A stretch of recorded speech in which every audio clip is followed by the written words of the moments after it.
मंच पर बैठे श्रद्धेय नितिन गडकरी जी,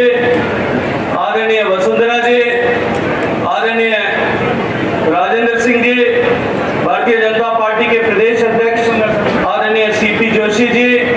पूर्व प्रदेश अध्यक्ष आदरणीय सतीश पूनिया जी, मंच पे बैठे हुए और मंच के सामने बैठे हुए इस छोर से लेके उस छोर तक हजारों ऐसे लोग होंगे जिनके जीवन को कहीं न कहीं आदरणीय भैरव सिंह जी के व्यक्तित्व ने प्रभावित किया था। मैं आप सबका आज इस समागम में आने के लिए हार्दिक अभिनंदन करता हूं, आप सबका बहुत सारा स्वागत करता हूं। मित्रों, समाज जीवन में अनेक लोग जन्म लेते हैं। लाखों साल के इस अलिखित इतिहास में अनेक चरित्रों ने जन्म लिया होगा और काल के प्रवाह में कहीं न कहीं समाहित हो गए होंगे। लेकिन राजस्थान की इस धरती में और देश के इतिहास में अनेक लोग ऐसे हुए हैं जिन लोगों ने उसी जीवन के कालखंड में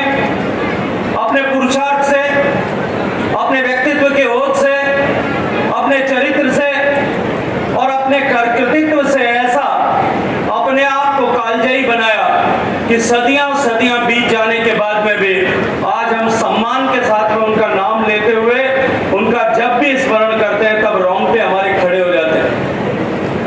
इस श्रृंखला में जो भगवान राम से लेकर के अब तक की श्रृंखला है,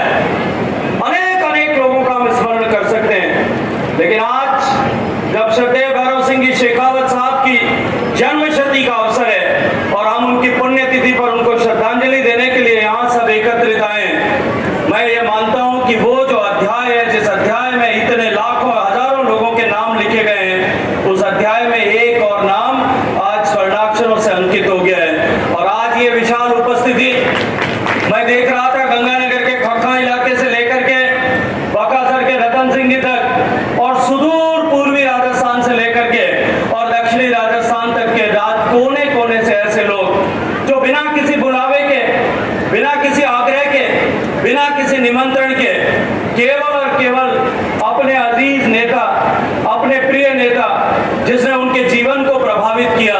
जिनसे उन्होंने राजनीति के क ख ग सीखी, उसे श्रद्धा के सुमन अर्पित करने के लिए आज यहाँ आए। मित्रों, निश्चित ही जैसा राजेंद्र सिंह जी ने अभी विस्तार से कहा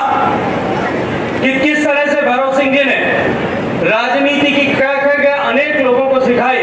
और राजस्थान की राजनीति में जिस तरह के अध्याय लिखे जो आज पूरे देश की राजनीति को प्रभावित कर रहे हैं। पंडित दीनदयाल जी का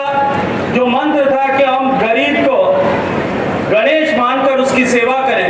अंतिम पंक्ति में खड़े व्यक्ति के जीवन में परिवर्तन लाने के लिए संकल्प काम करें, जो मंत्र को